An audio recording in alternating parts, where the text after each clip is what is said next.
الحمد لله نحمده ونستعينه ونستغفره ونؤمن به ونتوكل عليه ونعوذ بالله من شرور أنفسنا ومن سيئات أعمالنا من يهده الله فلا مضل له ومن يضلل فلا هادي له وأشهد أن لا إله إلا الله وحده لا شريك له وأشهد أن محمدا عبده ورسوله أما بعد فأعوذ بالله من الشيطان الرجيم بسم الله الرحمن الرحيم فأزلهما الشيطان عنها فأخرجهما مما كانا فيه وقلنا اهبطوا بعضكم لبعض عدو ولكم في الأرض مستقر ومتاع إلى حين فتلقى آدم من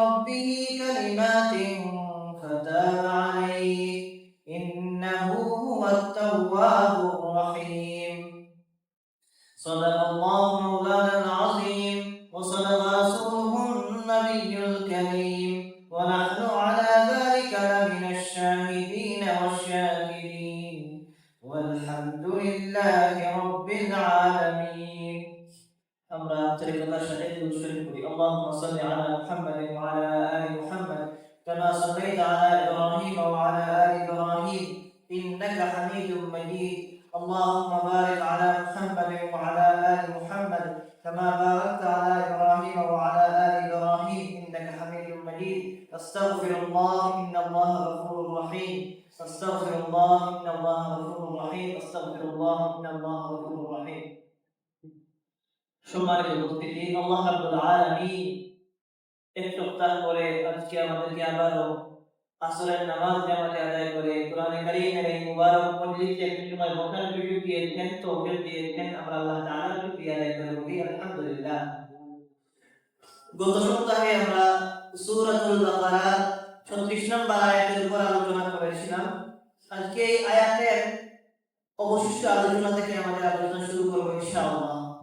আল্লাহ রাব্বুল আলামিন এই আয়াতে এক অংশে বলেন, যখন গত সপ্তাহে আমাদের আলোচনা হয়েছে এটা যে শয়তান হযরত আদম আলাইহিস সালাম এবং তার স্ত্রী হযরত হাওয়া আলাইহিস সালামকে যখন ধোঁকা দিল, প্রতারিত করলো এবং নিষিদ্ধ গাছের ফল তাদেরকে খাইয়ে দিল, তখন আল্লাহ রাব্বুল আলামিন বললেন কোরআনে কারীমের এই আয়াতের মধ্যে আল্লাহ তাআলা বলেন وَقُلْنَا اهْبِطُوا مِنْهَا وَقُلْنَا اهْبِطُوا بَعْضُكُمْ لِبَعْضٍ عَدُوٌّ وَلَكُمْ فِي الْأَرْضِ مُسْتَقَرٌّ وَمَتَاعٌ إِلَى حِينٍ। আল্লাহ বলেন কুলনা, আমি বললাম, ইহবিতু বা'দুকুম লিবা'দিন আদু, তোমরা সকলে এখান থেকে বের হয়ে যাও, এখান থেকে তোমরা বেরিয়ে যাও, জান্নাত থেকে তোমরা কি হয়ে যাও, বের হয়ে যাও, এবং বা'দুকুম লিবা'দিন আদু, এখন থেকে তোমরা একে অপরের দুশমন হবে, শত্রু হবে।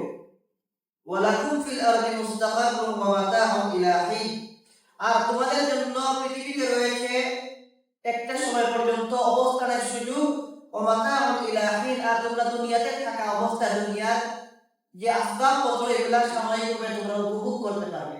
অর্থাৎ আল্লাহ রাব্বুল আলামিন এই আয়াতের মধ্যে শুরু থেকে ফাআযাল্লাহুমুশ শাইতানু আনহা ফাআখরাজাহুমা মিম্মা কানা ফি, যে শয়তান তাদেরকে ধোঁকা দিল এবং ফাআখরাজাহুমা মিম্মা কানা ফি, তারা যে জান্নাতে ছিল সেই জান্নাত থেকে তাদেরকে বের করে দিল। অতঃপর আল্লাহ রাব্বুল আলামিন তাদেরকে বললেন যে তোমরা এখান থেকে বেরিয়ে যাও এবং এখন থেকে তোমরা পরস্পরের দুশমন হবে, শত্রু হবে।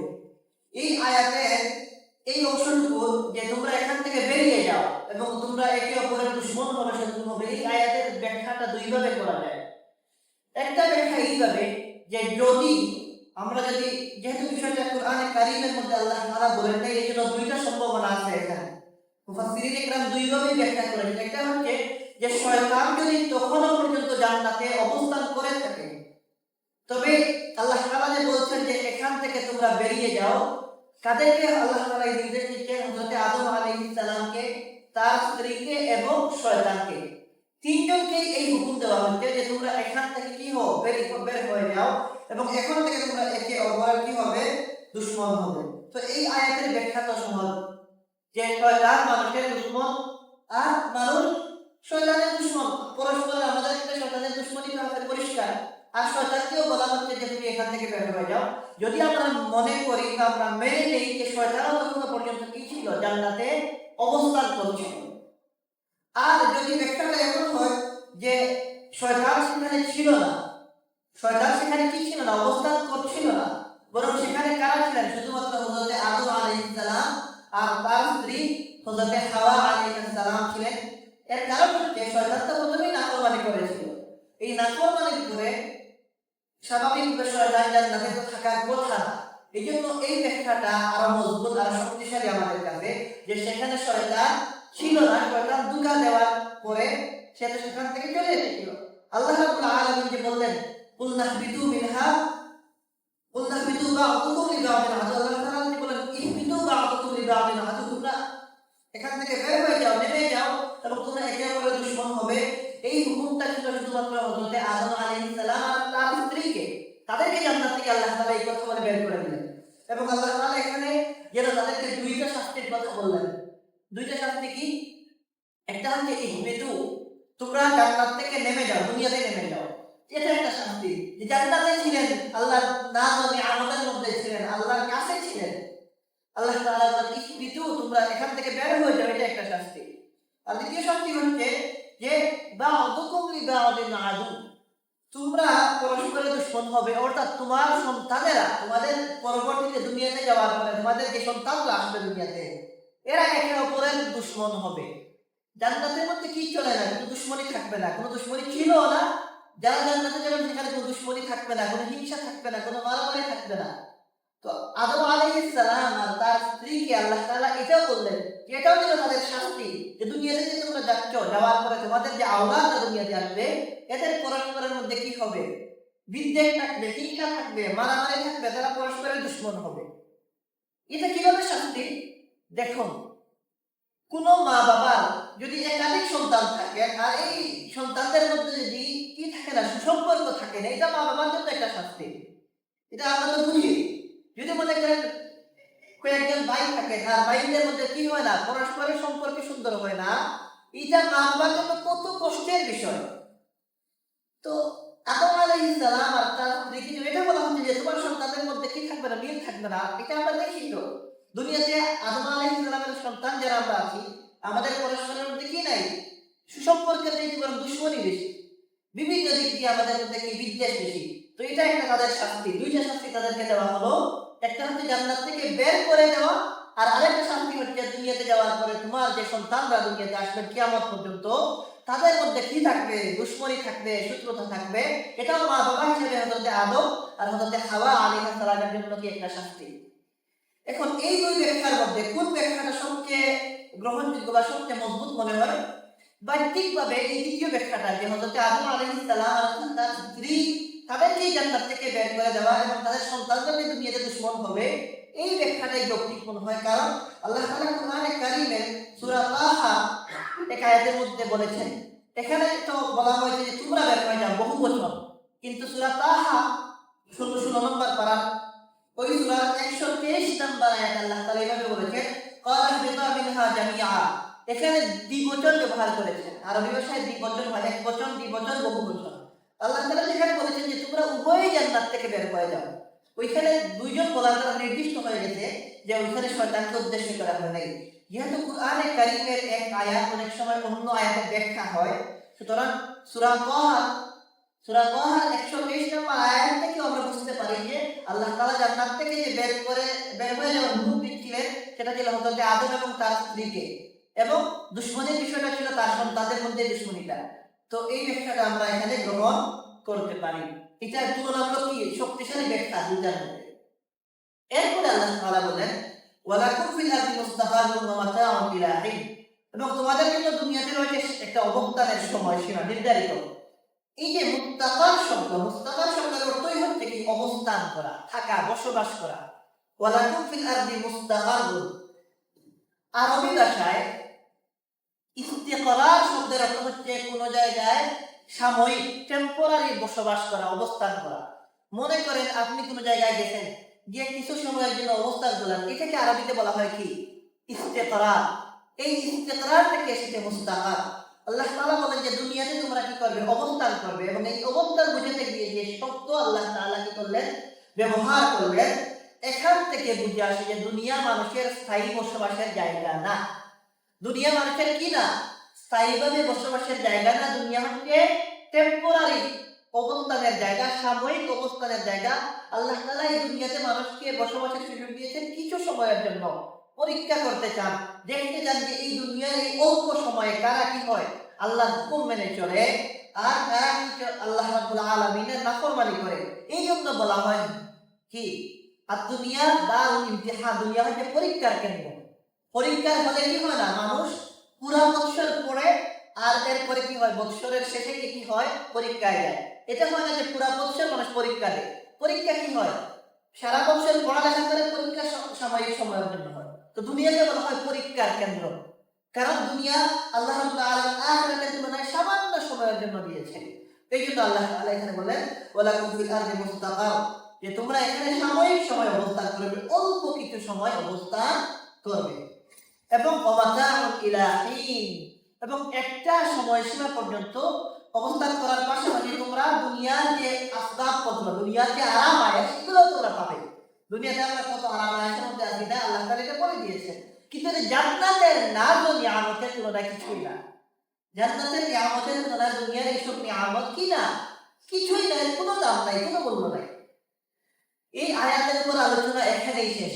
আমি গত সপ্তাহে বলেছিলাম যে আমরা আহলে সুন্নাত ওয়াল জামাতের যে আকীদা, নবীগণ সম্পর্কে যে আমরা বিশ্বাস করি সমস্ত নবী নিষ্পাপ, তাদের কি নেই, কোনো গুনাহ নেই, তারা মাসুম, তাদের দ্বারা কি হয় না, কোনো গুনাহ হয়নি। এটা অসম্ভব বিষয়, এটা আমাদের আকীদা, এটা আমাদের ঈমানের অংশ, বিশ্বাস। কিন্তু শুরুর যে আয়াত, শুরুর যে অংশ আয়াতের ফাআযাল্লাহুম আশ-শাইতানু আনহা, যে শয়তান তাদেরকে কি করলো, একটু পথ থেকে দূরে সরিয়ে দিল। এই অংশ থেকে কোন কোন অবুঝ মানুষের মনে এই প্রশ্ন চলে এসেছে যে নবীগণ কি না, হয়তো নিষ্পাপ না। বিশেষভাবে নাউযুবিল্লাহ, তারা বলেন যে যদি নিষ্পাপ হতেন তবে আদম আলাইহিস সালাম শয়তানের কথায় কি হতেন না, আল্লাহর হুকুম অমান্য করতেন না। যেহেতু যদি শয়তানের কথায় আল্লাহর হুকুম অমান্য করেছেন, আল্লাহর হুকুম অমান্য করাই একটা গুনাহ, আর গুনাহ যিনি করেন তিনি কি না, নিষ্পাপ না। সুতরাং তারা কিছু অবুঝ মানুষ, যাদের বুঝ শক্তি কম বলে আমরা মনে করি, তারা এটা বলে। এই আয়াতের ব্যাখ্যাটা যেভাবে তারা বুঝেছে, বিষয়টা মোটেও এমন না। বরং একজন বড় আলেম, দুনিয়া জুড়ে বিখ্যাত ছিলেন, বড় মুফাসসির ইমাম ফখরুদ্দিন রাজি রাহমাতুল্লাহ আলাইহি, তিনি এই অংশ বা এই যে নবীগণ নিষ্পাপ, এই সম্পর্কে গুরুত্বপূর্ণ কিছু কথা বলেছেন, যেটা আমাদের বুঝের উপযোগী। আমি কথা বলে একটা আলোচনা করতে চাই। তিনি বলেন যে নবীগণ যে নিষ্পাপ আমরা বলি, এই নিষ্পাপ হওয়ার সম্পর্কটা চারটা বিষয়ের সাথে। কয়টার সাথে? চারটা বিষয়ের সাথে। চার দিক দিয়ে নবীগণ নিষ্পাপ, এই নিষ্পাপ হওয়ার সম্পর্ক চারটা বিষয়ের সাথে সম্পৃক্ত। এর মধ্যে একটা হচ্ছে আকীদার দিক দিয়ে, বিশ্বাসের দিক দিয়ে। মুসলমানদের সবার এটা ঐক্যমত, পুরা দুনিয়ার মুসলমানরা বিশ্বাস করে যে নবীগণ, যারা আল্লাহর নবী, আল্লাহর রাসূল হিসেবে দুনিয়াতে এসেছেন, তারা জন্ম থেকে কি তাওহীদের উপর প্রতিষ্ঠিত এবং সব ধরনের কুফর শিরক থেকে মুক্ত। কোন নবী এমন ছিলেন না, যে নবী তো হয়েছেন দেরিতে, কিন্তু নবী হওয়ার আগে কোন নবীর সম্পর্কে ইতিহাসের কোথাও এই কথা পাওয়া যায় না। কোন ঐতিহাসিক কখনো এটা বলতে পারবে না, এবং কেউ এটা প্রমাণ করতে পারবে না, কেউ দাবিও করতে পারবে না যে কোন নবী, যাদেরকে আল্লাহ তাআলা নবী বানিয়েছেন ভবিষ্যতে, তারা নবী হওয়ার আগে কখনো কি করেছেন, কুফরি করেছেন, শিরকের মধ্যে লিপ্ত ছিলেন, কখনোই না। এটা কি না, কোন নবীর দ্বারা এটা হয় নাই। বরং নবী যখন হন নাই, তখনও তারা কি ছিলেন, আল্লাহর নেক বান্দা ছিলেন, তারা আল্লাহর ওলি ছিলেন। আল্লাহর ওলি কেমন ওলি? মানুষের মধ্য থেকে কি হন, আল্লাহর ওলি হন, আল্লাহর ঘনিষ্ঠ হন। মানুষের মধ্য থেকে যারা আল্লাহর ঘনিষ্ঠতা লাভ করতে পারেন, তারা ইবাদত বন্দেগীর মাধ্যমে আল্লাহর যে পরিমাণ ঘনিষ্ঠ হন, নবীগণ নবী হওয়ার আগে আল্লাহ রাব্বুল আলামিনের কাছে আরো বেশি ঘনিষ্ঠ ছিলেন, এটা আমরা বিশ্বাস করি। তো এর অর্থ হচ্ছে আমাদের নবীজির জিন্দেগি দেখি, তিনি নবী হয়েছিলেন তখন 40 বছর বয়সে, ওহী কখন এসেছিল 40 বছর বয়সে। কিন্তু এর আগে তার জিন্দেগি কেমন ছিল? মানুষ যারা তার দুশমন হয়েছিল নবীর সাথে, তারা তাকে কি বলতো, আল আমিন, আস সাদিক। কারণ তিনি কখনোই কি করেন নাই, কোনো মূর্তির পূজা করেন নাই। প্রত্যেক নবীর অবস্থায় এমন ছিল যে জন্ম থেকে তারা কি ছিলেন, তাওহীদের উপর ছিলেন। কোন নবী কখনোই কি করেন নাই, কুফর এবং শিরকের মধ্যে লিপ্ত ছিলেন না। তো আকীদার দিক দিয়ে তারা কি ছিলেন, নিষ্পাপ ছিলেন, এক নাম্বার। দুই নম্বর হচ্ছে তাবলীগ বা দ্বীনের দাওয়াত। মুসলমানদের সবার ঐক্যমত এই কথার উপর যে নবীগণ তাবলীগের ক্ষেত্রে বা দ্বীনের দাওয়াত, আল্লাহর পক্ষ থেকে যে দ্বীন এসেছে এই দাওয়াত পৌঁছে দেওয়ার ক্ষেত্রে তারা সবাই কি ছিলেন, নিষ্পাপ ছিলেন। তারা আল্লাহর পক্ষ থেকে যে দাওয়াত আল্লাহ তাআলা নবীগণের কাছে পাঠিয়েছেন যে তোমরা উম্মতের কাছে পৌঁছে দাও, এই দাওয়াত পৌঁছে দেওয়ার ক্ষেত্রে কোনো নবীর ইচ্ছাকৃত কিংবা অনিচ্ছাকৃত কোনো ভুল হয় নাই। এটা হয় নাই যে আল্লাহ তাআলা নবীকে কোনো হুকুম দিয়েছেন যে উম্মতের কাছে এই হুকুম পৌঁছে দাও, আর নবী ইচ্ছা করে ভুল করেছে অথবা অনিচ্ছাকৃত ভুল করেছে, এটা অসম্ভব বিষয়। এর কারণ এটা দ্বীনের মূল বিষয়, দুনিয়া সৃষ্টির মূল বিষয় এটা। সুতরাং এটা অসম্ভব বিষয়। সুতরাং এটাও আমরা বিশ্বাস করি যে নবীগণ আল্লাহর পক্ষ থেকে যে নির্দেশ পেয়েছেন সেই নির্দেশ হুবহু আল্লাহ তাআলা যেভাবে চেয়েছেন ওইভাবে আমাদের কাছে কি করেছেন, পৌঁছে দিয়েছেন। এতে কোনো ধরনের কি হয় নাই, সামান্যতম কোনো ভুল, কোনো ত্রুটি হয় নাই, ইচ্ছাকৃত হয় নাই, অনিচ্ছাকৃত হয় নাই। এটাও কি এই দিক দিয়েও তারা কি নিষ্পাপ। নিষ্পাপ মানে কি, কোনো ভুল থেকে মুক্ত, সব ধরনের ভুল থেকে মুক্ত। তিন নম্বর বিষয় হচ্ছে ফাতাওয়া বা ইজতিহাদ। অনেক সময় এমন হতো আল্লাহ রাব্বুল আলামিন ওহী নাযিল করতেন।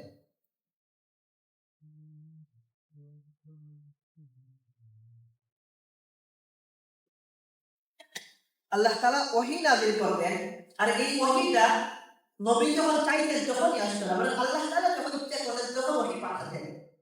তো মাঝে মধ্যে এমন হতো নবীগণের কাছে বিভিন্ন জন বিভিন্ন প্রশ্ন করতো, তো বিভিন্ন প্রশ্ন আসতো, তার নিজের মনে অনেক সময় প্রশ্ন আসতো, কিন্তু তখন আল্লাহ তাআলার পক্ষ থেকে কি সাথে সাথে ওহী আসতো না।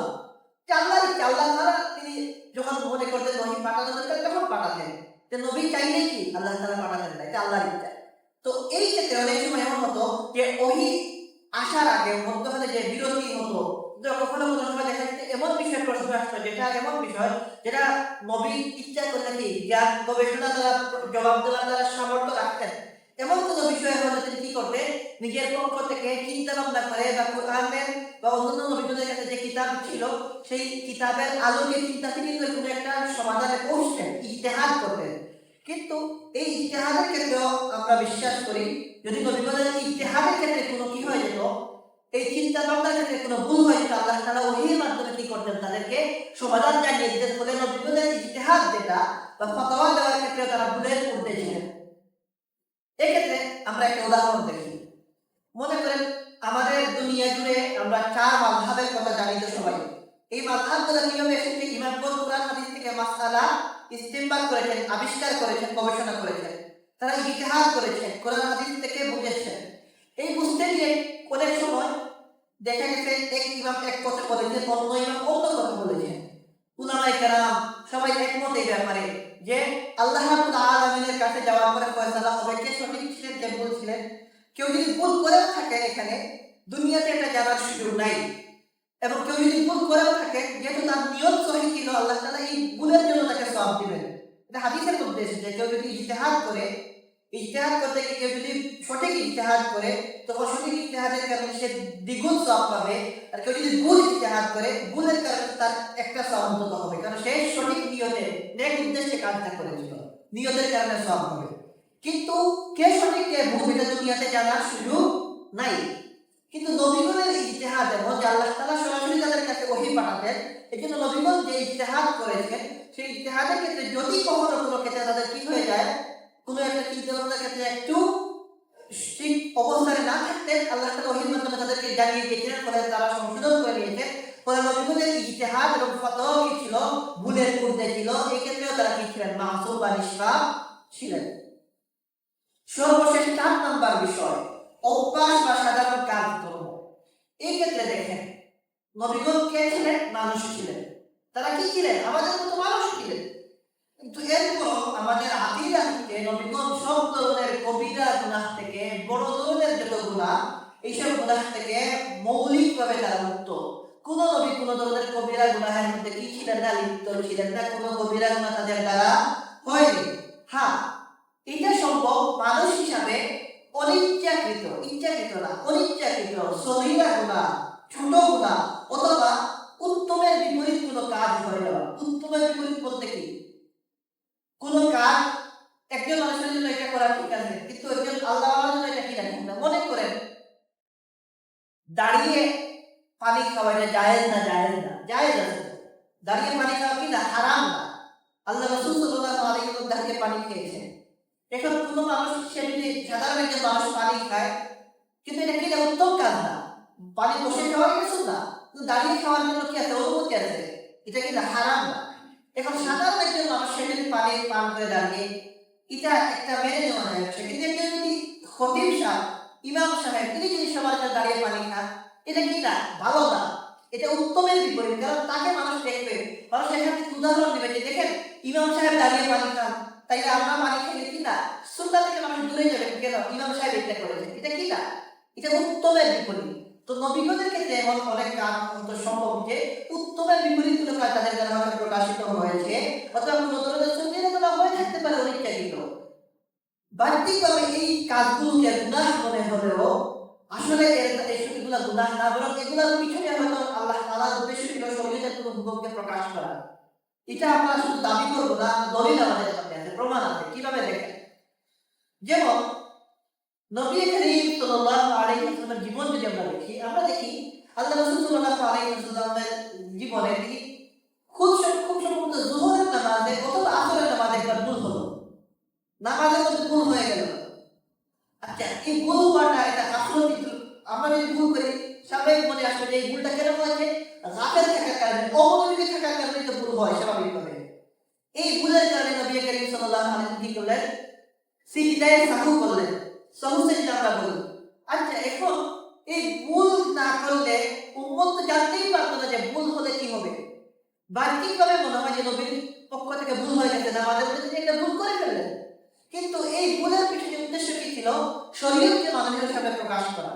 নবীজি শুধুমাত্র কি করতেন না, আমরা যেভাবে এখন দিন বুঝি কিভাবে? ওয়াজের মাধ্যমে, বয়ানের মাধ্যমে। নবীজি সাল্লাল্লাহু আলাইহি ওয়াসাল্লাম ওইভাবে দিন শুধু বোঝান নাই, তিনি আমলের মাধ্যমে দিন বুঝিয়েছেন। অনেক ক্ষেত্রে কথার মাধ্যমে যেভাবে বুঝিয়েছেন, সাহাবায়ে কেরাম নবীজির আমল দেখে কি করেছেন? দিন শিখেছেন। যে নবীজি কিভাবে কিরাত করতেন, কিভাবে রুকু করতেন, কিভাবে সিজদা করতেন, এটা নবীকে দেখে দেখে শিখেছেন। এবং শুধু কথা শুনে কোনো কিছু শেখা থেকে দেখে দেখে আমল দেখে শেখার মধ্যে কি হয়? ফায়দা বেশি হয়। তো এই যে নবী করিম সাল্লাল্লাহু আলাইহি ওয়াসাল্লামের যুবক আসরের নামাজে একটা ছোট ভুল হয়ে গেল, এই ভুলের কারণে বাহ্যিক মনে হতে পারে নবী ভুল করে ফেললেন, একটা ভুল হয়ে গেল। কিন্তু এই ভুলের কারণে উম্মত জানতে পারলো, কিয়ামত পর্যন্ত সমাধান পাওয়া গেল যে ছোটখাটো ভুল হয়ে গেলে কি হবে? সাহু সিজদা বা সিজদায়ে সাহু দিলে কি হয়? নামাজ শুদ্ধ হয়ে যাবে। এটা জানা গেল। ঠিক একইভাবে এক রাতে, এটাকে লাইলাতুল তারিফ বলা হয়, এক রাতে নবী করিম সাল্লাল্লাহু আলাইহি ওয়াসাল্লাম এক সফর থেকে আসছিলেন, ক্লান্ত ছিলেন, ঘুমিয়ে পড়েছেন। এই ঘুমের কারণে ফজরের নামাজের ওয়াক্ত চলে গেল। আচ্ছা বলেন, এটা শুনতে কিরকম শোনায়? যে নবুত নবী এবং সাহাবায়ে কেরাম তাদের নামাজ কাজা হয়ে গেল, সূর্য উঠে গেল, গরম যখন শরীরে লাগলো, ঘুম ভাঙলো নবী করিম সাল্লাল্লাহু আলাইহি ওয়াসাল্লামের। তিনি জাগ্রত হলেন, সাহাবায়ে কেরাম উঠলেন। তখন নবীজি বললেন যে সবাই এখান থেকে দ্রুত রওনা দাও, এই জায়গাটা কি না ভালো জায়গা না, এখানে আমরা থাকার কারণে এই জায়গাতে আমাদের নামাজ কি হয়েছে? কাজা হয়েছে। এখান থেকে তারা দূরে গেলেন, গিয়ে পুরো কাজা আদায় করলেন। বাহ্যিক মনে হয় যে কত বড় একটা কাজ হয়ে গেল, না নামাজটা মিস করে ফেললেন। কিন্তু এই নামাজ মিস হওয়ার দ্বারা কি হলো? উম্মত জানতে পারলো যে কাজা নামাজ কিভাবে আদায় হয়, কাজা নামাজ আদায়ের পদ্ধতি। এবং যারা নিয়মিত নামাজ পড়ে, এটা অন্য একটা মাসআলা যে যাদের নামাজ জীবনে কাজা হয় তারা কিভাবে কাজা আদায় করবে, আর যাদের নামাজ বারবার কাজা হয় তারা কিভাবে আদায় করবে, এই মাসআলাটাও কি এই নামাজ কাজা হওয়ার কারণে জানতে পারলো উম্মত। মনে করেন যদি এই জায়গাতে নবীজির নামাজ এইভাবে কাজা না হতো, নামাজ মিস না হতো, উম্মত কি জানতে পারতো বিষয়টা? হয়তো জানতে পারতো না। আল্লাহ তাআলার উদ্দেশ্য ছিল যে শরীয়তকে এইভাবে প্রকাশ করা মানুষের সামনে। এই জন্য দেখা গেছে আমাদের কাছে মনে হবে যে ঘুমের কারণে নামাজ মিস হয়ে গেল, কিন্তু এটা কি ছিল না? ভুল ছিল না, গাফলতি ছিল না, বরং এটা ছিল আল্লাহর পক্ষ থেকে শরীয়তকে মানুষের সামনে প্রকাশ করা। এই জন্য আমার ভাইরা, আমাদেরকে বুঝতে হবে এই যে অভ্যাস বা আমল বা নিজেদের চলাফেরা, সাধারণ কাজকর্ম, এইসব ক্ষেত্রে কোনো ভুল যদি নবীদের কাছ থেকে হয়েও যায়, বাহ্যিক আমাদের মনে হতে পারে এটা ভুল, কিন্তু আসলে এটা ভুল না, এটা ছিল আল্লাহর পক্ষ থেকে শরীয়তকে প্রকাশ করা। এই জন্য দেখেন সবাই একমত, সমস্ত উম্মত একমত, নবীগণের পরে সবচেয়ে শ্রেষ্ঠ মানুষ তিনি হচ্ছেন হযরত আবু বকর রাদিয়াল্লাহু তাআলা আনহু। সব মানুষের মধ্যে সবচেয়ে উত্তম মানুষকে হযরত আবু বকর রাদিয়াল্লাহু আনহু নবীগণের পরে। আবু বকর রাদিয়াল্লাহু আনহু একটা কথা বলতেন, বড় সুন্দর কথা। তিনি বলতেন, ইয়া লাইতানি কুনতু সাহবা মুহাম্মাদিন সাল্লাল্লাহু আলাইহি ওয়াসাল্লাম। তিনি বলতেন, হায় আমি যদি নবীজির কুল হয়ে যেতাম। কথাটা শুনতে কিরকম শোনায়? তিনি বলতেন যে আমি যদি নবীজির কুল হয়ে যেতাম, এর অর্থ যে আমার স্মরণ শক্তিতে যা আছে, আমার জানাশোনা, আমার যা মনে আছে, এর থেকে নবীজির কুলটা আরো উত্তম। কারণ নবীজির কুলের কারণে শরীয়ত জানা হয়। আমাদের এত জ্ঞান, এত ইলম, এত বুদ্ধিমান হওয়ার তার কি ফায়দা? কোনো ফায়দা না। কিন্তু নবীজির কুলের কারণে কি হয়েছে? শরীয়ত আমাদের সামনে প্রকাশিত হয়েছে। এই জন্য হযরত আবু বকর রাদিয়াল্লাহু আনহু বলেন না, অনেক সময় কেউ কি বলেন না যে হ্যাঁ আমি যদি পাখি হয়ে যেতাম, আমি যদি গাছ হয়ে যেতাম, তখন সাহাবায়ে কেরাম আমাদেরকে বলতে যেতেন যদি আমি পাখি হয়ে গেলে যদি খুব তো তুরাবা, মানুষ তো বলবে। তো এই যে আমরা যদি পাখি হয়ে যেতাম তো কি হতো? আমাদের হিসাব কিতাব হতো না। এরকম আবু বকর রাদিয়াল্লাহু তাআলা বলতেন যে আমি যদি নবীজির ভুল হয়ে যেত, এই ভুলের কারণে মানুষ কি হলো? শরীয়ত জানতে পারবে। এই জন্য সম্মানিত উপস্থিতি, এই আলোচনা থেকে আমরা জানতে পারলাম ইমাম ফখরুদ্দীন রাজি রাহমাতুল্লাহ চারটা বিষয় উপস্থাপন করে প্রমাণ করলেন যে নবীগণ সব দিক দিয়ে কি নিষ্কাম। এই যে এগুলো নিষ্কাম, কারণ নবীর ভুলের কারণে আমরা শরীয়ত জানতে পারি। সুতরাং প্রমাণ হয়ে গেল যে নবীগণ পুরাপুরি কি নিষ্কাম, তাদের দ্বারা কোনো ভুল হওয়া সম্ভব না। এখানে একটু ভিন্ন ভাবে আরেকটু আমরা দেখি যে দেখেন আমরা মানুষ, নবীগণ কি ছিলেন? তারাও মানুষ ছিলেন, এবং মানুষের কাছ থেকে ভুল হওয়াটা স্বভাবজাত বিষয়। যেভাবে মানুষ খাওয়া দাওয়া করে, মানুষ ঘুমায়, কোনো মানুষ খাওয়া দাওয়া না করলে বাঁচতে পারবে না, ঘুম না হলে সে সুস্থ থাকবে না। একইভাবে মানুষের কাছ থেকে ভুল হবেই হবে। কোনো মানুষ বলতে পারবে না যে আমি ভুলের ঊর্ধ্বে। নবীজি সাল্লাল্লাহু আলাইহি ওয়াসাল্লাম বলেছেন হাদিসের মধ্যে, কুল্লু বানি আদম খাতা, প্রত্যেক আদম সন্তান কি করে? ভুল করে, তার দ্বারা খাতা হয়, ভুল হয়। তো মানুষ কিভাবে ঘুমায়, খাওয়া দাওয়া করে, কিভাবে মানুষের কাছ থেকে ভুল হয়? নবীগণ মানুষ। কোরআনে কারীমের মধ্যে আল্লাহ তাআলা তাদেরকে বলে দিয়েছেন, নবীকে বলেন, হে রাসূল আপনি বলুন ইন্নামা আনা বাশারুন মিসলুকুম। নবী বলেছেন যে ইন্নামা আনা বাশারুন মিসলুকুম, আমি তোমাদের মতোই মানুষ। নবীকে আল্লাহ তাআলা শিখিয়ে দিয়েছেন যে আপনি বলেন উম্মতের কাছে যে আমি তোমাদের মতো একজন সাধারণ মানুষ। অন্য জায়গায় আল্লাহ তাআলা বলেছেন যে আমি তোমাদের মতো মানুষ, আমি কি করি? খাওয়া দাওয়া করি, এবং আমি কি করি? বাজারেও যাই, আমার বাজারেরও দরকার হয়, যে মার্কেট করে বাজার করতে হয়, আমার খাওয়া দাওয়ার দরকার পড়ে, আমার ঘুমের দরকার পড়ে। কি আমি কি না মানুষের যে চাহিদা এগুলো পূর্ণ। এটা কোরআনে কারীমের মধ্যে আল্লাহ তাআলা বলেছে। তো এই কারণে মানুষ হিসাবে যেভাবে সব মানুষের ভুল হয়, লোকেদের কাছ থেকে দুনিয়ার জীবনে মানবিক ভুল প্রকাশিত হওয়াটা কি সম্ভব। পার্থক্য হচ্ছে কোনো সাধারণ মানুষের ভুল হলে এই ভুলের কি হয় না, কোনো সংশোধন হয় না। আর নবীগণের কাছ থেকে যদি কোনো ভুল কখনো হয়ে যেত দুনিয়ার কোনো কাজে, সাধারণ কোনো কাজে, আল্লাহ তাআলা তাদেরকে জানিয়ে দেওয়া যেন তারা সেই ভুলের উপর স্থির থাকতেন না। তারা কি করতেন? ভুল সংশোধন করে দিতেন। আমরা কখনো জানতে পারবো না কি আমাদের আগে যে আমার কোন ভুলটা আমি সংশোধন করে নিয়েছি, আর আমার কোন ভুলের কারণে আমাকে কি আমাদের কি করা হবে, হিসাব দেওয়া লাগবে। কিন্তু নবীগণের ব্যাপারে এটা নিশ্চিত যে তাদের প্রত্যেকটা বিষয় আল্লাহ তাআলা জানিয়ে দিয়েছেন নবীর মাধ্যমে। সুতরাং তাদের কোনো ভুল কি নাই, বাকি নাই, এর অর্থ তারা নিষ্পাপ হয়ে গেছে। এই কারণে হযরত আদম আলাইহিস সালাম তিনি যে নিষিদ্ধ গাছের ফল খেয়েছিলেন, এটা কি ছিল? মানবিক ভুল ছিল। এবং আল্লাহ তাআলা এটা কোরআনে কারীমের মধ্যে বলেছেন। আল্লাহ তাআলা এক জায়গায় বলেন কোরআনে কারীমের মধ্যে, ওয়ালাকাদ আহিদনা ইলা আদম মিন ক্বাবলু ফানাসিয়া, যে আমি ইতিপূর্বে আদমের নিকট থেকে আহিদনা, আমি অঙ্গীকার নিয়েছিলাম, প্রতিশ্রুতি নিয়েছিলাম যে তিনি কি করবেন, আমি যে কথা বলেছি, হুকুম দিয়েছি, সেগুলো মেনে চলবেন। এরপরে আল্লাহ তাআলা বলেন ফানাসিয়া, কিন্তু তিনি কি করলেন? ভুলে গেলেন। এই নাসিয়া নিসিয়ান তো হচ্ছে ভুলে যাওয়া। তো মানুষ কি হয়? ভুলে যায়। এটা মানবিক স্বভাব। হযরত আদম আলাইহিস সালাম কি ছিলেন? মানুষ ছিলেন, তিনি ভুলে গিয়েছিলেন। আর এই ভুলে যাওয়াটা কি স্বাভাবিক বিষয়। আমাদের নবী, প্রিয় নবী মুহাম্মদুর রাসূলুল্লাহ সাল্লাল্লাহু আলাইহি ওয়াসাল্লাম তিনি বলেছেন এই হাদিসের মধ্যে, দেখেন, আল মুমিনু গিফরুন কারীমুন ওয়াল ফাজিরু খিব্বুন লাঈমুন। দেখেন, যারা নেককার হন, আল্লাহর ওয়ালা হন, ভালো মানুষ হন, এরা কি হন? আত্মমূলা হন। এরা কি না? অতি চালু হন না। এরা কি হন বুলাবালা, আমরা বুলাবালা বা মানুষ চিনিত, সহজ সরল চিনিত। যারা নেককার মানুষ হন না, নবীজি বলেছেন এরা সহজ সরল হন, বুলাবালা হন এবং কি হন দয়ালু হন। ওয়াল ফাজিরু হিব্বুল লাঈম, যারা চালু হয়, দ্রুত হয়, পাপী হয়, এরা কি হয় দুশ্চরিত্র হয়, এরা কৃপণ হয়। তো যারা নেককার মানুষ এরা কি হন সহজ সরল হন, এটাই শিখে করতো। হাদিসের অর্থ এটাই, আল মুমিনু যিল্লুন কারীমের অর্থই হচ্ছে যে যারা নেককার মানুষ এরা সহজ সরল হন। শয়তান কি করেছিল, ওয়াদা করেছিল এবং সুন্দর সুন্দর প্রতিশ্রুতি দিয়েছিল। হযরত আদম আলাইহিস সালাম সহজ সরল ছিলেন, তিনি কি করেছেন ধোঁকা খেয়েছেন শয়তানের কাছ থেকে, তিনি ভুলে গিয়েছিলেন আল্লাহর বিধান। এটা ভুল মানুষ হিসাবে হয়েছিল, কিন্তু আল্লাহ তাআলা তাকে সুযোগ দিয়েছিলেন, তিনি তওবা করতে পেরেছিলেন, সুতরাং তার ভুল থাকে নাই।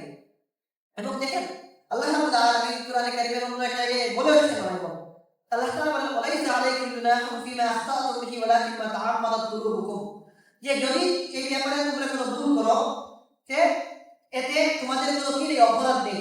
ওয়ালাকিন মা তাআম্মাদাত কুলুবুকুম, তবে কখন অপরাধ হবে, যখন তোমার অন্তর কোনো ইরাদা করে সংকল্প করে, তখন তোমার এটা অপরাধ হবে। ওয়ালাইসা আলাইকুম জুনাহুন ফিমা আখতাতুম বিহি, যদি তোমার কোনো ভুল হয়ে যায় কোনো একটা বিষয়ে বা একটা নির্দিষ্ট বিষয়ে, এতে কি হবে না, তোমার কি হবে না, কোনো অপরাধ হবে না। কিন্তু অপরাধ তখন হবে ওয়ালাকিন মা তাআম্মাদাত কুলুবুকুম, তোমার মন থেকে তুমি একটা জিনিস করতে চেয়েছো, ইচ্ছা করে তুমি কি করতে চেয়েছো, নাফরমানি করতে চেয়েছো, ইচ্ছা করে তুমি গুনাহ করতে চেয়েছো, এই অবস্থায় তোমার কি হবে, এটা অপরাধ হবে। আর যদি তুমি একটা বিষয় ভুল হয়ে গেছে অনিচ্ছাকৃত, এটা কি হবে না, ভুল হবে না। সুতরাং এই আয়াত অনুযায়ী, এটা কোরআনে কারীমের একটা আয়াত, খুব সম্ভবত সূরা আহজাবের একটা আয়াত। এই আয়াত অনুযায়ী নিয়ত বা ইচ্ছা না থাকলে এবং চাহিদা না থাকলে যদি কোনো ভুল হয়ে যায়, এটা কিন্তু কি হয় না, কোনো গুনাহ হয় না। সুতরাং হযরত আদম আলাইহিস সালামের যে ফল খাওয়া, নিষিদ্ধ গাছের ফল খাওয়া, এটা কি না, তার নিষ্পাপ হওয়ার বিপরীত না। এটা কি করেছিলেন, তিনি ভুল ক্রমে করেছিল এবং তিনি এটা ভুলে হওয়ার কারণে পরবর্তীতে তিনি আল্লাহর পক্ষ থেকে অবগত হয়ে তওবা করেছিলেন। আল্লাহ তাআলা পরবর্তী আয়াতের মধ্যে বলেন, দেখেন فتلقى آدم من ربه كلمات فتاب عليه إنه هو التواب الرحيم। আল্লাহ তাআলা বলেন এরপরে যে ফাতালাক্কা আদামু মির রাব্বিহি কালিমাতিন, অতঃপর আদম আলাইহিস সালাম স্বীয় প্রতিপালকের পক্ষ থেকে, আল্লাহর পক্ষ থেকে কালিমাতিন কিছু শব্দ শিখে নিলেন, কিছু কথা শিখে নিলেন, যা দ্বারা তিনি কি করলেন, তওবা করলেন। ফাতাবা আলাইহি বলে আল্লাহ তাআলা তার তওবা কবুল করে নিলেন। ইন্নাহু হুয়া তাওয়াবুর রহিম, নিশ্চয় আল্লাহ রাব্বুল আলামিন তিনি কি অতিশয় ক্ষমাশীল এবং পরম দয়ালু। আল্লাহ তাআলা দেখেন এক আয়াত পরেই হযরত আদম আলাইহিস সালামের তওবা কবুল হওয়ার কথাটা আল্লাহ তাআলা প্রকাশ করে দিলেন। আল্লাহ তাআলা বলেন যে নিশ্চয় আদম আলাইহিস সালাম আল্লাহর পক্ষ থেকে কিছু কালিমা শিখে নিলেন। আল্লাহ রাব্বুল আলামিনের পক্ষ থেকে হযরত আদম আলাইহিস সালাম কি শিখেছিলেন, কি কালিমা আল্লাহ তাআলা শিখিয়ে দিয়েছিলেন, এই বিষয়ে মুফাসসিরিনে কেরাম অনেক কথা বলেছেন। আমরা লম্বা আলোচনায় যাব না, সাহাবায়ে কেরাম অনেক ধরনের ব্যাখ্যা করেছেন। এক্ষেত্রে আমরা সবচেয়ে বিশুদ্ধ ব্যাখ্যা যেটা পাই হযরত ইবনে আব্বাস রাদিয়াল্লাহু তাআলা আনহুমা থেকে, এবং তিনি যে ব্যাখ্যাটা করেছেন কোরআনে কারীমের আলোকে ব্যাখ্যা করেছেন যে আল্লাহ রাব্বুল আলামিন হযরত আদম আলাইহিস সালামকে একটা দোয়া শিখিয়ে দিয়েছিলেন। কি দোয়া, এটা কোরআনে কারীমের মধ্যে আছে। আল্লাহ রাব্বুল আলামিন শিখিয়ে দিয়েছিলেন কি, রব্বানা যালামনা আনফুসানা ওয়া ইল্লাম তাগফির লানা ওয়া তারহামনা লানাকুনান্না মিনাল খাসিরিন। আল্লাহ তাআলা এই দোয়া শিখিয়ে দিয়েছিলেন কাকে, হযরত আদম আলাইহিস সালামকে। এখানে আল্লাহ তাআলা শুধু বললেন আদম আলাইহিস সালামের কথা, আমাদের মনে প্রশ্ন আসতে পারে যে অপরাধ তো শুধু হযরত আদম আলাইহিস সালাম করেননি, অপরাধ করেছিলেন হযরত আদম আলাইহিস সালাম এবং তার স্ত্রী হযরত হাওয়া আলাইহিস সালাম, কিন্তু তার নাম তো এখানে বলা হলো না। এখানে শুধুমাত্র আদম আলাইহিস সালামের কথা আসলো, তবে কি হযরত হাওয়া আলাইহিস সালাম কি করেন নাই, তওবা করেন নাই? না, বিষয়টা এমন না, বরং হযরত হাওয়া আলাইহিস সালাম স্ত্রী হিসেবে হযরত আদম আলাইহিস সালামের অধীনস্থ ছিলেন। এজন্য আল্লাহ তাআলা তওবার আলোচনায় হযরত আদম আলাইহিস সালামের নাম শুরু করেছেন, হযরত হাওয়া আলাইহিস সালামের কথা বলেন নাই। আর দ্বিতীয়ত দেখেন হযরত হাওয়া আলাইহিস সালাম একজন মহিলা, মহিলাদের শরম লজ্জা বেশি। আর এখানে যে বলা হয় যে তাওবার কথা, তাওবার আলোচনা আসলেই একটা প্রশ্ন অটোমেটিক আসবে যে ভুল হয়েছিল। ভুলটা এটা একটা লজ্জার আলোচনা স্বাভাবিক আসে, মহিলাদের লজ্জাও বেশি। আল্লাহ তাআলা হযরত হাওয়া আলাইহিস সালামকে এটা কি করেছেন, মর্যাদা দিয়েছেন, এজন্য এখানে কি করে নাই, তার কথা বলে নাই। কিন্তু হযরত আদম আলাইহিস সালামের অধীনস্থ থাকার কারণে তিনি কি করেছেন, এই আয়াতের অন্তর্ভুক্ত হয়েছেন। আল্লাহ তাআলা সূরা আরাফের 23 আয়াতের মধ্যে বলেছেন এটা আল্লাহ তাআলা বলেছেন তাদের দুজনকে, অন্য জায়গায় পরিষ্কার করে দেওয়া হয় যে কালা, আল্লাহ তাআলা বললেন তাদেরকে তোমরা বলো, তখন তারা দুজনেই বললেন কালা, মানে তারা দুজনেই বললেন কি রব্বানা, হে আমাদের রব, যালামনা আনফুসানা, আমরা নিজেদের উপর জুলুম করেছি, আমরা নিজেরা নিজেদের উপর কি করেছি, জুলুম করেছি। আনফুসানা যালামনা আনফুসানা, হে আমাদের রব, আমরা নিজেরা নিজেদের উপর জুলুম করেছি, অন্যায় করেছি, অবিচার করেছি। ওয়া ইন লাম তাগফির লানা ওয়া তারহামনা, আর আপনি যদি আমাদেরকে ক্ষমা না করেন, মাফ না করেন, এবং আপনি যদি আমাদেরকে দয়া না করেন, লানাকুনান্না মিনাল খাসিরিন, তবে অবশ্যই আমরা ক্ষতিগ্রস্তদের অন্তর্ভুক্ত হয়ে যাব। কত গুরুত্বপূর্ণ দোয়া দেখেন, হযরত আদম আলাইহিস সালাম নিঃশর্ত কি করে মাফ চাইলেন, কোন ধরনের কি না কন্ডিশন না, এটা বলেন নাই যে আল্লাহ আমাকে শয়তান ধোঁকা দিয়েছিল, আমি তো বুঝতে পারিনি, কিংবা বলেন নাই যে আমার তো ভুল হয়ে গিয়েছিল, আমি ভুলে গিয়েছিলাম, কিংবা বলেন নাই যে ছোটখাটো ভুল এটা বাদ দিয়ে দেন, এরকম নাউজুবিল্লাহ কোনো কথা বলেন নাই। কিভাবে মাফ চেয়েছেন? একেবারে নিঃশর্ত ভাবে, একবারে ইখলাসের সাথে। কি বলেছেন দুজনেই, হযরত আদম এবং হযরত হাওয়া আলাইহিস সালাম, রব্বানা যালামনা আনফুসানা, যে হে আমাদের রব, আমরা নিজেরা নিজেদের উপর জুলুম করেছি, ওয়া ইন লাম তাগফির লানা ওয়া তারহামনা, আপনি যদি আমাদেরকে মাফ না করেন এবং আমাদের প্রতি যদি দয়া না করেন, লানাকুনান্না মিনাল খাসিরিন, আমরা ক্ষতিগ্রস্তদের অন্তর্ভুক্ত হয়ে যাব।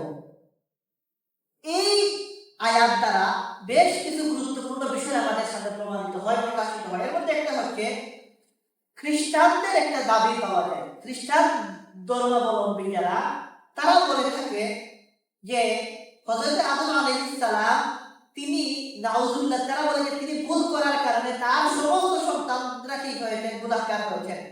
হযরত আদম আলাইহিস সালামের ভুলের কারণে তার সমস্ত সন্তানরা কি ছিলেন, গুনাহগার ছিলেন। আর হযরত ঈসা আলাইহিস সালাম তিনি নিজেকে আত্মত্যাগের মাধ্যমে, নিজেকে ফাঁসিতে চড়ানোর মাধ্যমে কি করেছেন, সমস্ত আদম সন্তানদের পাপ মোচন করেছেন। নাউজুবিল্লাহ। এটা কাদের বিশ্বাস? খ্রিস্টানদের বিশ্বাস। এটা খ্রিস্টানদের আলোচনায় তারা বলে, এটা তারা নিজেরা এটা নিজেদের গৌরবের সাথে বলে যে আদম আলাইহিস সালামের এই গুনাহের কারণে সবাই গুনাহগার ছিল, হযরত ঈসা আলাইহিস সালাম সবার অপরাধ কি করেছেন, মাফ করিয়েছেন। নাউজুবিল্লাহ।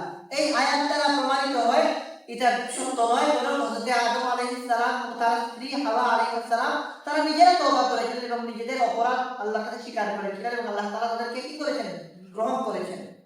ফাতাবা আলাইহি, আল্লাহ তাআলা বলেছেন যে তিনি কি করেছেন, তওবা কবুল করেছেন।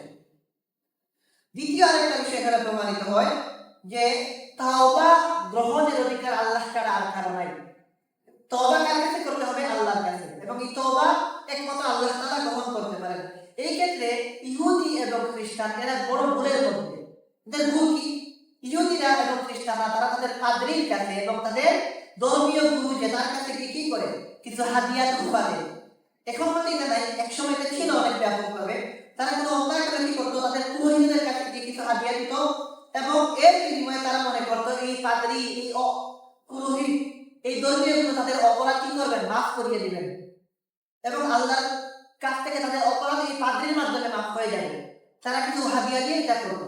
নাউজুবিল্লাহ, এটা সম্ভব না, নিজের অপরাধ অন্য কেউ মাফ করাতে পারবে না। আমাদের মুসলমানদের মধ্যে অনেকের এটা বিশ্বাস আছে, অনেকে বাজারে গিয়ে কি করে, নিজের ভুলের জন্য মাফ চায়, অনেকে পীরের কাছে গিয়ে মাফ চায়। কোন আল্লাহওয়ালার কাছে আপনি কি চাইতে পারেন, বেশি থেকে বেশি দোয়া চাইতে পারেন।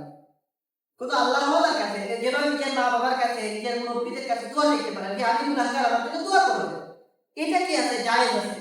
একটু আরেকটার কাছে দোয়া চাইতে পারেন যে ভাই আমার জন্য দোয়া করবেন, আমি বড় গুনাহগার, আল্লাহ তাআলা যেন আমি গুনাহগারকে কি করে মাফ করে দেন। কিন্তু এটা কখনোই হবে না কোনো পীর, কোনো বুজুর্গ, কোনো কবরের সাহিত্য মানুষ, কেউ কখনোই না পারে যে অন্যের গুনাহ মাফ করে দেবে। এটা কি সুস্পষ্ট গুনাহ, এটা সুস্পষ্ট শিরক, এটা কুফরি, এটা শিরক। আপনি এর অর্থ কি হচ্ছেন, কবরে নিয়ে আসেন তাকে, আল্লাহর ঘরে নিয়ে গেলেন নাউজুবিল্লাহ, এবং তাকে বিশ্বাস করে ফেলেন যে আপনার ঈমান নষ্ট করে ফেলবে। এই জন্য কোনো মুসলমানরা যদি এমন বিশ্বাস করে তার ঈমান থাকবে না। ইহুদি খ্রিস্টানরা এই ধরনের বিশ্বাস রাখে, মুসলমানদেরকে এইসব বিশ্বাস থেকে দূরে আসতে হবে। যাই হোক, এরপরে এখানে আমরা তাওবার কথা জানলাম। তাওবা সম্পর্কে সংক্ষেপে কিছু কথা জেনে নেই, এরপরে আলোচনা শেষ করে দেব ইনশাআল্লাহ। তাওবা কাকে বলে? হযরত আদম আলাইহিস সালাম তাওবা করলেন। তাওবা কাকে বলে? তাওবার শাব্দিক অর্থ হচ্ছে রুজু বা প্রত্যাবর্তন করা। অর্থাৎ শাব্দিক অর্থে প্রত্যাবর্তন করাকে বলা হয় তাওবা। কিসের দিকে প্রত্যাবর্তন? গুনাহ থেকে নেক কাজের দিকে ফিরে আসাকে তাওবা বলা হয়। এটা কি তাওবার অর্থ হচ্ছে গুনাহ থেকে নেক কাজের দিকে ফিরে আসা। এবং তাওবার গুরুত্বটা অনেক বেশি। ছোট বড় সব গুনাহ থেকে তাওবা করা আমাদের জন্য ওয়াজিব। এবং তাওবা যে ওয়াজিব এটা কোরআন হাদিসের মধ্যে প্রচুর প্রমাণ রয়েছে এবং উলামায়ে কেরামের ইজমা এই ব্যাপারে, উম্মতের ইজমা যে তাওবা করতে হবে, সবাইকে তাওবা করাটা ওয়াজিব। এবং তাওবা করলে কি হবে? মানুষ তো আমরা গুনাহ করি, আল্লাহ তাআলা কোরআনে কারীমের মধ্যে বলেছেন যে তাওবা করলে আল্লাহ রাব্বুল আলামিন বান্দার গুনাহকে মাফ করে দেন। আল্লাহ তাআলা কোরআনের মধ্যে বলেন ওয়াল্লাযী ইয়াকবালু তাওবাতা আন ইবাদিহি ওয়া ইয়াফু আনিস সাইয়্যাতি ওয়া ইয়ালামু মা তাফআলুন, যে তিনি তার বান্দাদের তওবা কবুল করেন। ওয়াল্লাযী ইয়াকবালু তাওবাতা আন ইবাদিহি ওয়া ইয়াফু আনিস সাইয়্যাত, এবং তিনি কি করেন? তাদের অপরাধকে মুছে দেন। এবং ওয়া ইয়ালামু মা তাফআলুন, এবং তোমরা যা করো তিনি তা জানেন। এবং শুধু আল্লাহ তাআলা তওবা করলে মাফ করে দেন এমন না, তাওবাকারীদেরকে আল্লাহ তাআলা জান্নাতও দান করেন। এমন মনে হতে পারে যে ভুল করলে আল্লাহ তাআলা শুধু মাফ করে দেবেন, বিষয়টা এমন না। তাওবার বিনিময়ে আল্লাহ তাআলা তাওবাকারীদের আল্লাহ তাআলা জান্নাত দান করে দেন। আল্লাহ তাআলা কোরআনে কারীমের মধ্যে বলেন ইয়া আইয়ুহাল্লাযীনা আমানু তুবু ইলাল্লাহি তাওবাতান নাসুহা, হে ঈমানদাররা তোমরা আল্লাহর কাছে তাওবা করো খাঁটিভাবে, তাওবাতান নাসুহা। কি হবে? আশা রাব্বুকুম আন ইউকাফিরা আনকুম সাইয়্যাতিকুম, আশা করা যায় তোমরা তওবা করলে তোমাদের রব তোমাদের গুনাহগুলোকে মাফ করে দিবেন। এবং ওয়ায়ুদখিলাকুম জান্নাতিন তাজরি মিন তাহতিহাল আনহার, এবং তোমাদেরকে এমন জান্নাতে প্রবেশ করাবেন যার পাদদেশ দিয়ে নিচ দিয়ে নহর প্রবাহিত হতে থাকবে। এবং রাসূলুল্লাহ সাল্লাল্লাহু আলাইহি ওয়াসাল্লাম বলেছেন, এটা আমাদের জন্য গুরুত্বপূর্ণ এই হাদিসটা, যে মানুষ তো গুনাহ করে, কিন্তু গুনাহ করার পরে যদি কেউ তওবা করে ফেলে আর তার তওবা কবুল হয়ে যায়, তখন ওই ব্যক্তি এমন হয়ে যায় যেন সে জীবনে কোনো গুনাহই করে নাই। হাদিসের মধ্যে এসেছে আত্তাইবু মিনাজ যামবি কামান লা যামবা লা, তওবা গুনাহ থেকে তওবাকারী সেই ব্যক্তির মতো যার কোনো কি নেই, কোনো গুনাহ নেই, সে যে নিষ্পাপ ওই ব্যক্তির মতো হয়ে যায়। তো সুতরাং বোঝা গেল যে আমরা যদি গুনাহ হয় আর তওবা করি আর আল্লাহ তাআলা কবুল করে নেন, তখন আমাদের গুনাহ একেবারে মুছে যাবে, আর কি থাকবে না, কোনো চিহ্ন থাকবে না। এবং রাসূলুল্লাহ সাল্লাল্লাহু আলাইহি ওয়াসাল্লাম আমাদেরকে আশা দিয়েছেন ওয়ায়াতুবুল্লাহু আলা মান তাব, যে তওবা করে আল্লাহর কাছে আল্লাহ তাআলা তার তওবাকে কবুল করে। আর যে মাজারে তওবা করে তার তওবা কবুল হবে না, যে পীরের কাছে যে তওবা করে তার তওবা কবুল হবে না। এবং রাসূলুল্লাহ সাল্লাল্লাহু আলাইহি ওয়াসাল্লাম আরো আমাদেরকে উৎসাহিত করেন, তিনি বলেন যে আল্লাহ রাব্বুল আলামিন প্রত্যেক রাতে তার কুদরতি হাত প্রসারিত করেন এবং প্রত্যেক দিনে তার কুদরতি হাত প্রসারিত করেন, এবং যে রাতের বেলা দিনে গুনাহ করে তাদেরকে তিনি রাতে মাফ করে দেন, এবং যারা রাতে গুনাহ করে তাদেরকে তিনি দিনের বেলা মাফ করে দেন। এবং এইভাবে আল্লাহ তাআলা মাফ করবেন কতদিন? কিয়ামতের আগ পর্যন্ত। পশ্চিম দিক থেকে সূর্য উঠবে কখন? কিয়ামতের সময়। হাদিসে এসেছে পশ্চিম দিক থেকে সূর্য ওঠার আগ পর্যন্ত আল্লাহ তাআলা এইভাবে প্রত্যেক রাতে বান্দাকে মাফ করেন, প্রত্যেক দিনে বান্দাকে মাফ করতে থাকেন। এবং তওবাকারীর তওবায় আল্লাহ তাআলা খুব খুশি হন, খুব খুশি হন, খুব বেশি খুশি হন। আল্লাহ রাব্বুল আলামিন কতটা খুশি হন? নবী সাল্লাল্লাহু আলাইহি ওয়াসাল্লাম বলেছেন হাদিসের মধ্যে যে মনে করেন কোনো এক মানুষ সে মরুভূমি দিয়ে যাচ্ছে, এবং মরুভূমি দিয়ে যাওয়ার সময় তার বাহন হচ্ছে উট, সেই উট দিয়ে যাওয়ার সময় তার উটটা মরুভূমিতে হারিয়ে গেল। এরপরে হারিয়ে যাওয়া উটটা যদি ওই ব্যক্তি ফিরে পায়, সে যেমন খুশি হয়, তাওবাকারীর তওবার দ্বারা আল্লাহ তাআলা এর চেয়ে বেশি খুশি হন। এবং সহিহ মুসলিম শরীফের এক হাদিসে এসেছে, সহিহ মুসলিম শরীফের এক হাদিসের মধ্যে এসেছে, মাশাআল্লাহ জাযাকাল্লাহু খাইরান,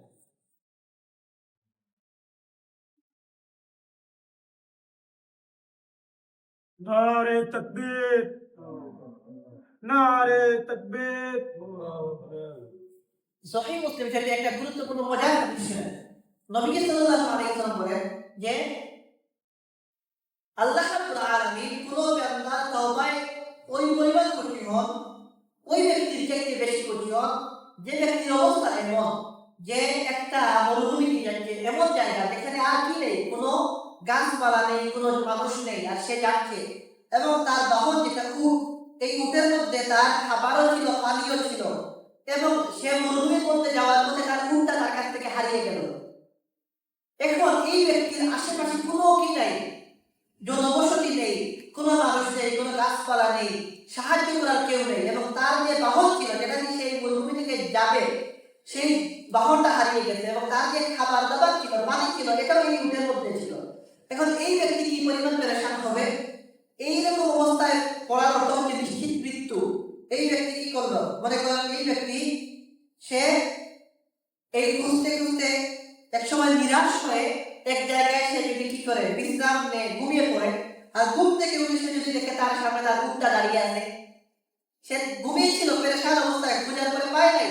এরপরে সে যখন কি করলো, জাগ্রত হলে দেখলো তার বাহনটা দাঁড়িয়ে আছে, আর এই অবস্থায় সে অত্যন্ত খুশি হলেন। খুশি হয়ে কি বললো?